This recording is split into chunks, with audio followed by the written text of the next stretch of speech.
This is called Lakota Lullaby.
Good Sunday morning to you.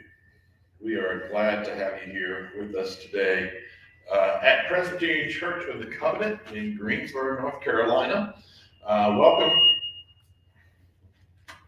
Got a little weird feedback going there. Welcome to our service today. We're, of course, glad to have you here. Also, welcome to those who are online. You can find out more about our gathering of folks at rethinkingchurch.org. And we ministers hate to have to ask for money, but I do encourage you to find the donate button. We do need your help so that we can afford to do our broadcasts on Sundays and share with everyone.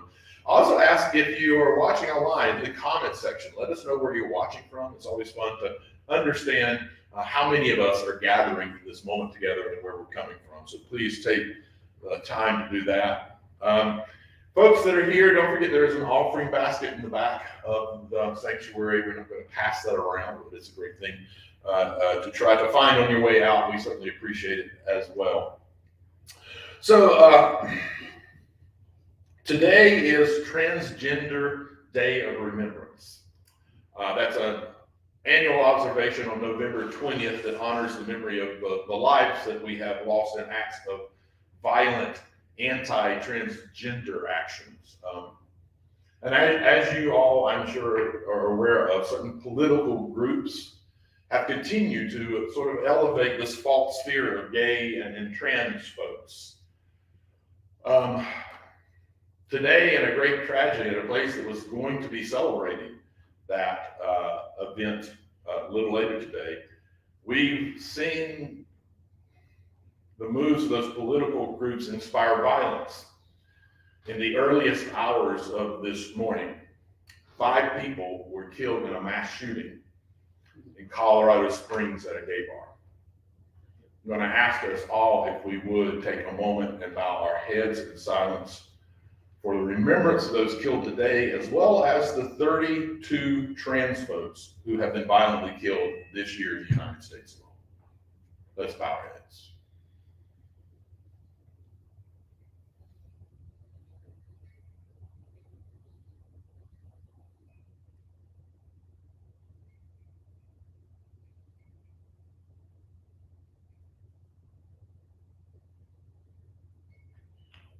May they be at peace.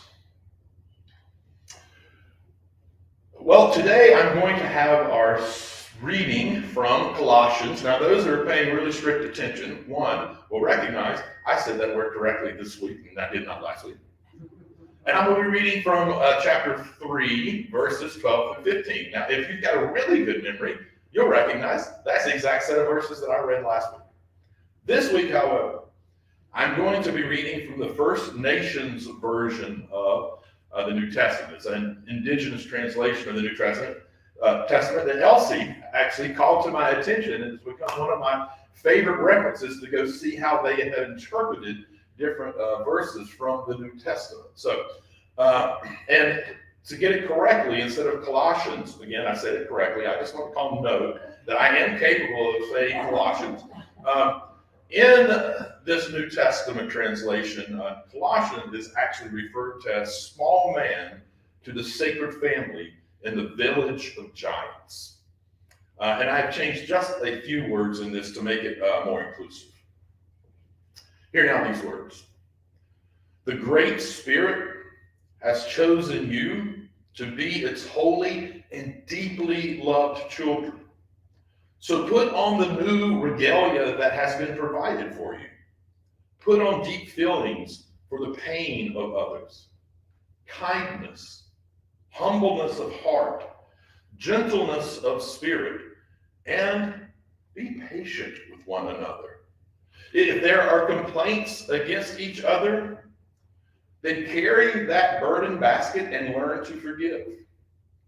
For we must forgive others in the same manner that our honored chief has freely forgiven us. When all the new regalia is in place, let the love of the Great Spirit gather all the loose threads and braid them together in unity with one another. Let the chosen one guide you on the path of peace and harmony. And then, as it's one body, this peace will be the guiding light in your hearts as you give thanks to the Great Spirit. May we add blessing and understanding to the reading of these words. And you may have already picked up on the fact that we're having kind of a Thanksgiving theme for our service today. So I want to give a second reading. This comes from John Fire Langtier, who is a Lakota holy man, or was a Lakota holy man, who has this to say. Before our white brothers arrived to make us civilized men, we didn't have any kind of prisons. Because of this, we had no delinquents. Without a prison, there can be no delinquents. We had no locks nor keys, and therefore among us there were no thieves. When someone was so poor that they couldn't afford a horse or a tent or a blanket, he would, in that case, receive it as a gift. We were too uncivilized to give great importance to private property. We didn't know any kind of money, and consequently, the value of a human being was not determined by its wealth. We had no written laws laid down, no lawyers, no politicians. Therefore, we were not able to cheat or swindle each other.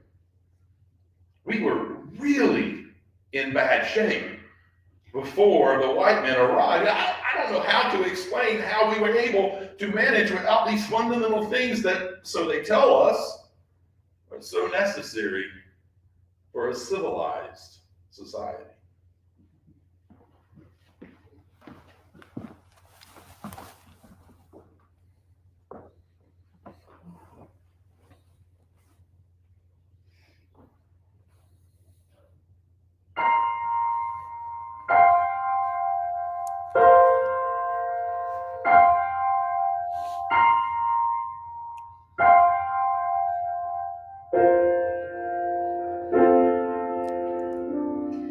Some days we forget to look around us. Some days we can't see the joy that surrounds us. So caught up inside ourselves, we take when we should give. So far tonight we pray for what we know can be. And on this day we hope for what we still can see. It's up to us to be the change, even though we all can still do more. There's so much to be thankful for.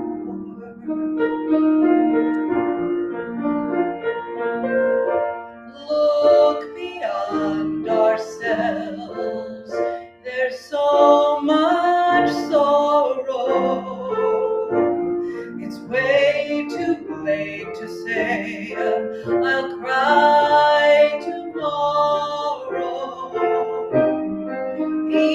us must find our truth, so long overdue. For tonight we pray for what we know can be, and every day we hope for what we still can't see. It's up to us to be the change, even though we all can still do more. There's so much to be thankful for. Even with our differences, there is a place we're all connected. Each of us can find each other's light.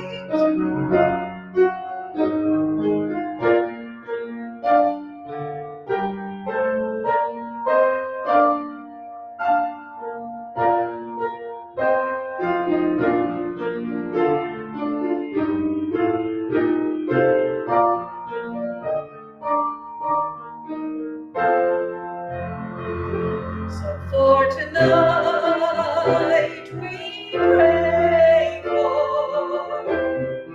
what we know can be, and on this day we hope for what we still can't see. It's up to us to be the change, and even though this world needs so much more, there's so much to be thankful for.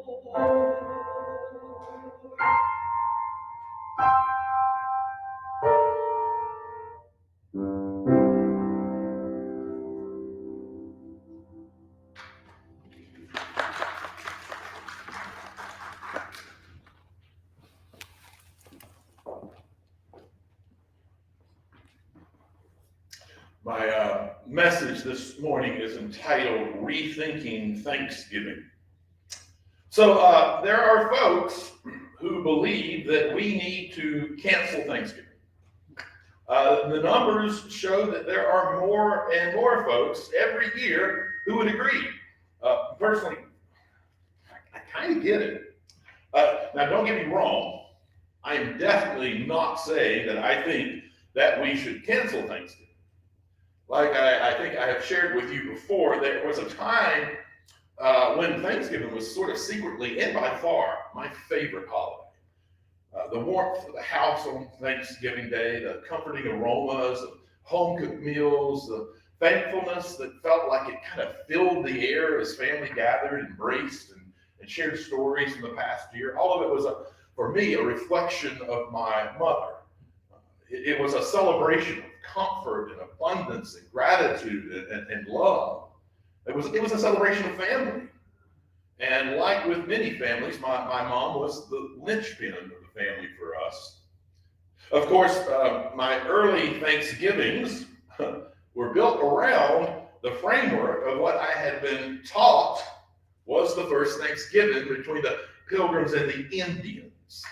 It was the image of cooperation, and mutual respect, and celebration. The Southern Baptist Church where we attended also instilled in me that it was a gathering of giving thanks to the God of Christ and abundance that He provided.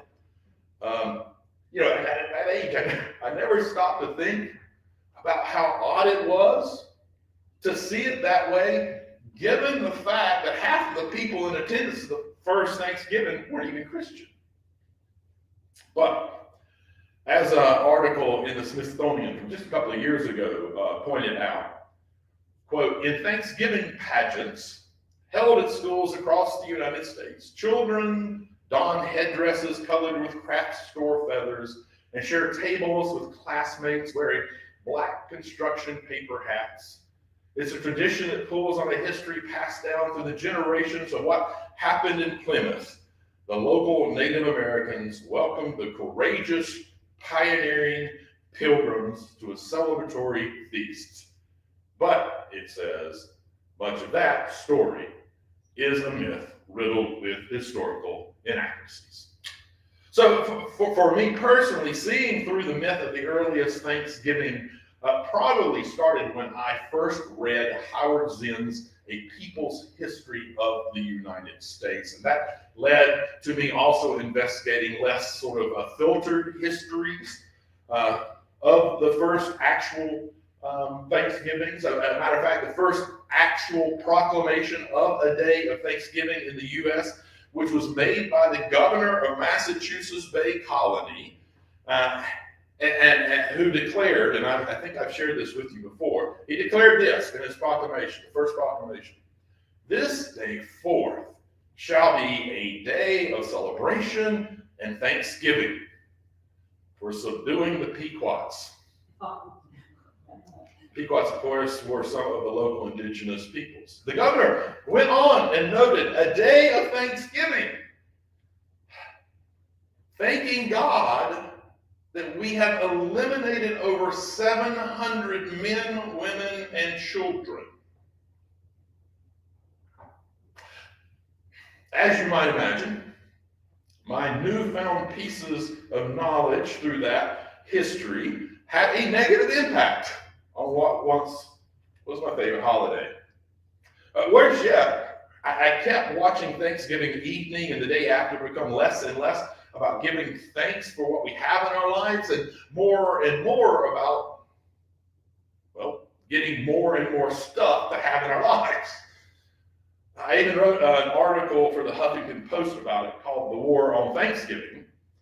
And in that article, I put it this way: on a day about being thankful for what we have, many people will be rushing out to buy more stuff. Rather than enjoying time spent with family or friends, they will rush out to battle strangers in an effort to buy more distractions. Distractions from what they already have. Distractions from what really matters in life. Distractions from time spent with others. There is a war on Thanksgiving, and the average American is slowly losing it. And so many of us don't even see that it's happening. That tryptophan-induced malaise from a turkey holds nothing over the disconnect induced by the media constantly bombarding us with messages telling us we will not be happy unless we are gathering in more stuff. You know, while there is still debate among historians about the first Thanksgiving, what is not up for debate is the white invasion of indigenous peoples' lands and the slavery and genocide that came along with it. That was all built. There's no argument on greed, consumption, and an inability to respect life, all life. So is it really any surprise that we've come sort of full circle in our Thanksgiving celebrations? Is it really any surprise that in learning all that history and the way that the violent truth had been whitewashed, that my love of Thanksgiving waned? Is it really any surprise that a growing number of people are thinking we should cancel Thanksgiving? Here's the thing, though. I am managing to hold on to my love of Thanksgiving for the most part, but I guess it no longer looks the way it did when I was so young and naive about it. So my Thanksgivings just don't look quite as much like they once did. If anything, it's been changing what Thanksgiving looks like, and in doing it, that has sort of saved Thanksgiving for me. So while I get that some folks are thinking we ought to cancel Thanksgiving, I can't say that I'm ever going to probably be one of them. Because you see, now on Thanksgiving, I'm less interested in the overabundant meal and more interested in a time of quiet reflection on the things in my life for which I am thankful. It's a habit that I actually used to reserve for New Year's Eve. But as I've kind of tried to rescue Thanksgiving for myself, I've moved that habit to Thanksgiving. After all, Thanksgiving makes sense to spend some time on a day with such a name to actually consider the things for which you are thankful. It also has the benefit of promoting a more satisfied feeling about life, which seems to me to be one of the things that Thanksgiving should be about. So, I suggest not only making a list of what you are thankful for, but also sharing that list with someone that you are close to.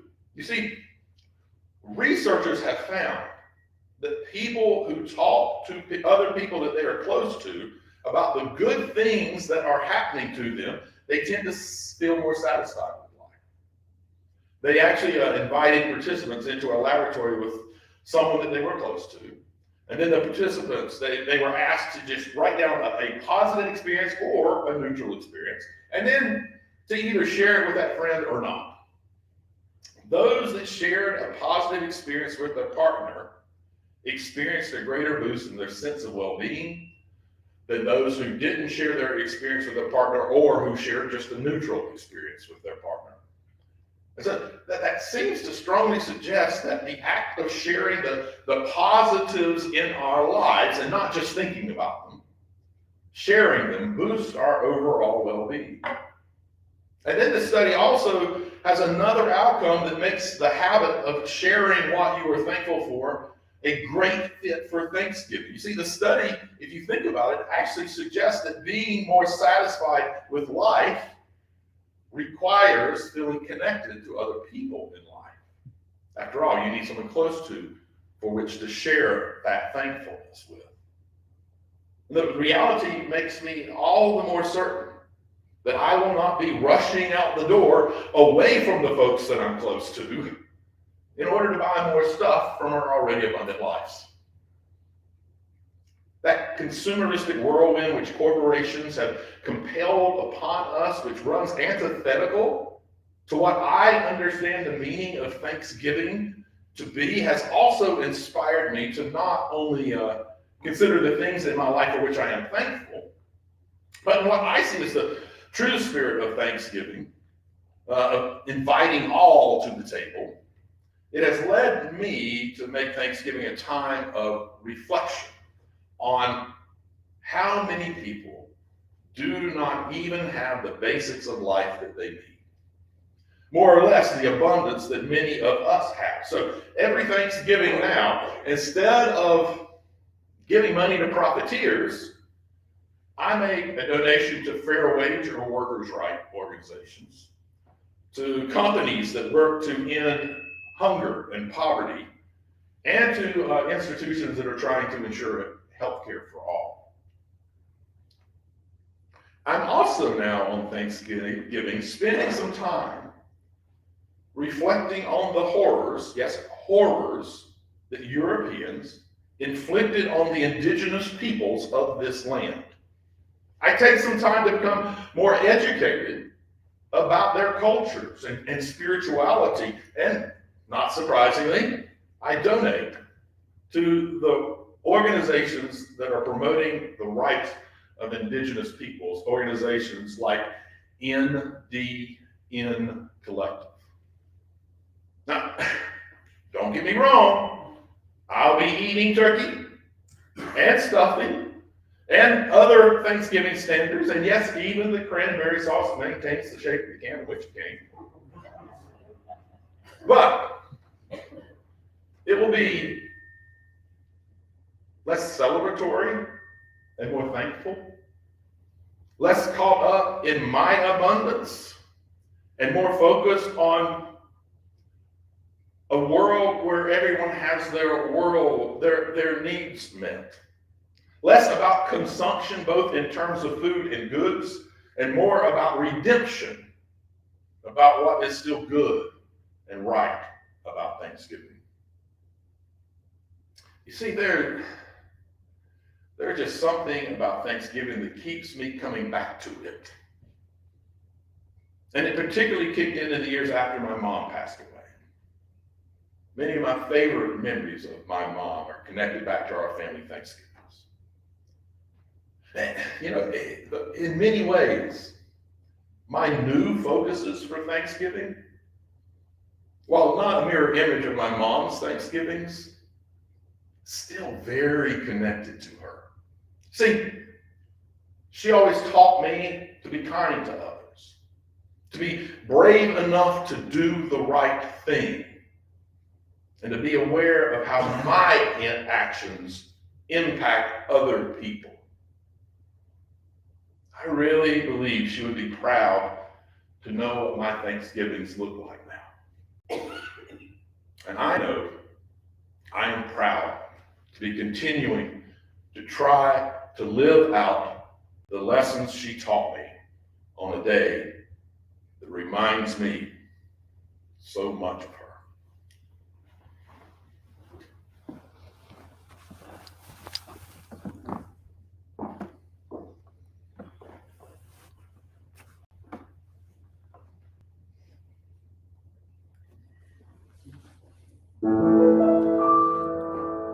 This is considered one of Elton John's most underrated songs. But there's two elements of it. One that it's a worthy song. That has been pointed out. He refers to Geronimo being killed, but putting his weapons down while he was shot. Apparently, historically, that may not be true. And he also, this is early in Elton John's career, where he makes references to a sort of European Western ideology of a hierarchy in the family that we have imposed and projected on Native American culture, where it's man, woman, child. And from what, in my research, also reading Howard Zinn, most Native American tribes were egalitarian, not hierarchical by gender. Other than that, this is a good song.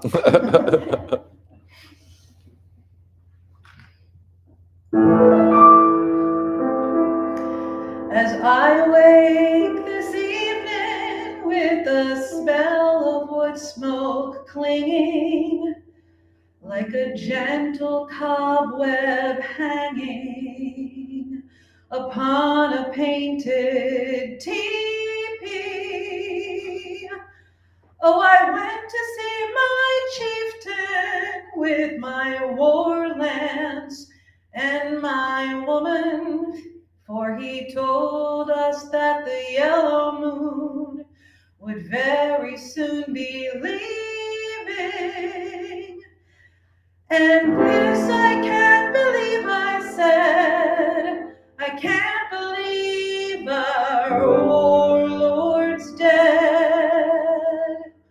Oh, we would not leave the chosen ones to the buzzards and the soldiers' guns.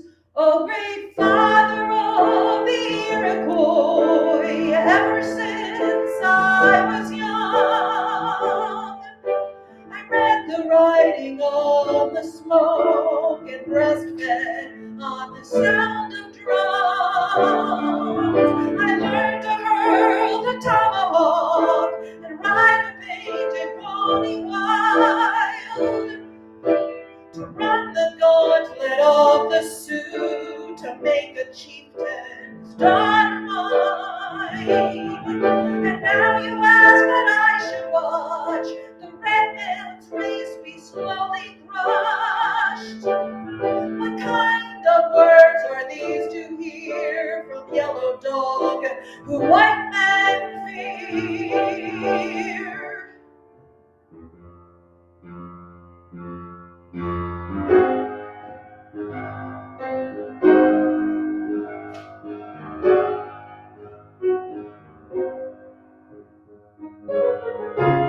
I take only what is mine, my pony, my squaw, and my child. I can't stay to see you die, along with my tribes cry. I go to search for Yahweh and the fathers of our sons, where the red sun sings in the hills of gold and the healing waters run.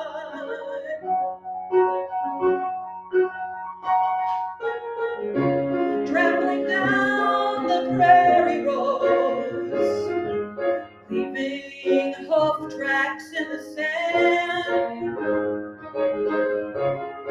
Those who wish to follow me, I welcome with my hand. I heard from passing renegades, Geronimo was dead. He'd been laying down his weapons when they filled him full of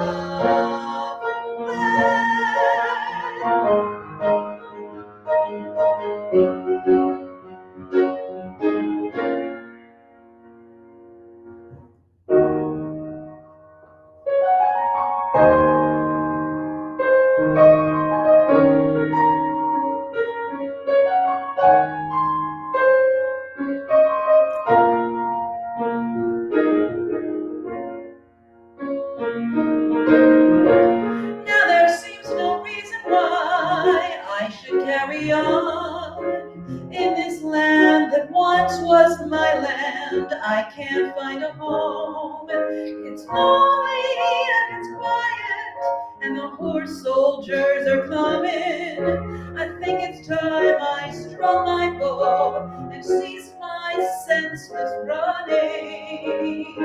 For soon I'll find the yellow moon, along with my loved ones, where the buffaloes graze in clover fields without the sounds of guns, and the red sun sinks at last into the hills of gold, and peace to this young warrior comes with a bullet hole.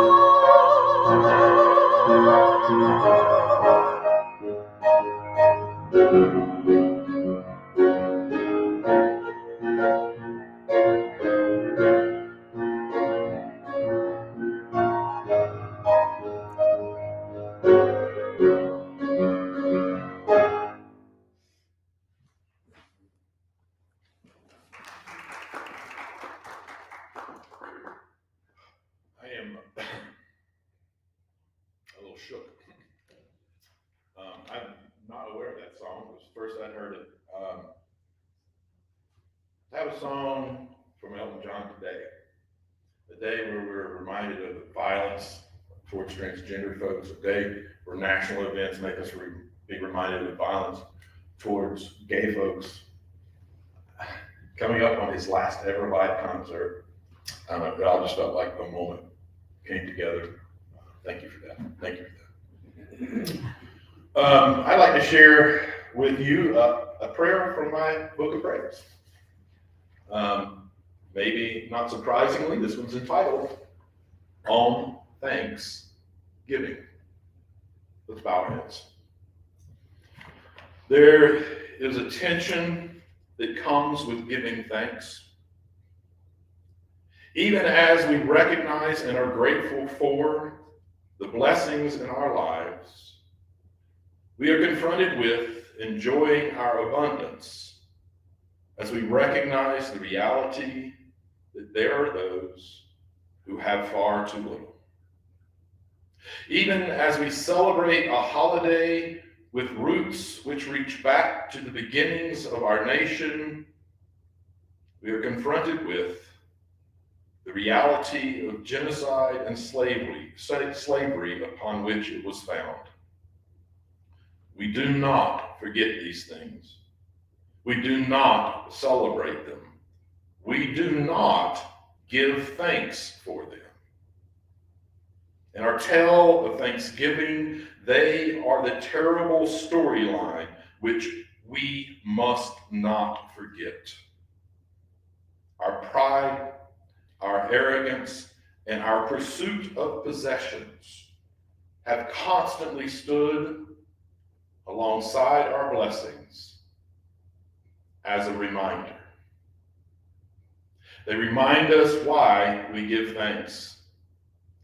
They remind us that life is sacred and fragile, and that we are its biggest threat. They remind us that we do not want to be those people again, people who lord over others and are self-absorbed and self-important. They remind us to appreciate what we do have.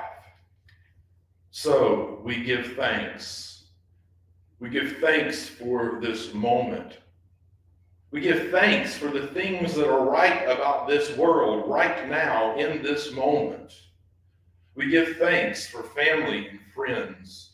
We give thanks for love and laughter. We give thanks for grace and good company. We give thanks for the tension we find in a day like Thanksgiving, because it provides us the insight and the motivation to create better tomorrows, not just for ourselves, not just for our families, not just for our friends, but for the world.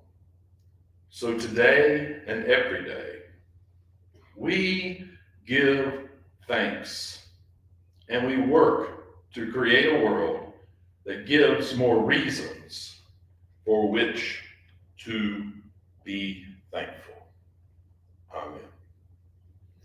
Today, I'd like to end this with this blessing. It's a Cherokee prayer blessing. May the warm winds of heaven blow softly upon your house. May the Great Spirit bless all who entered there. May your moccasins make happy tracks in many snows. And may the rainbow always touch your shoulder.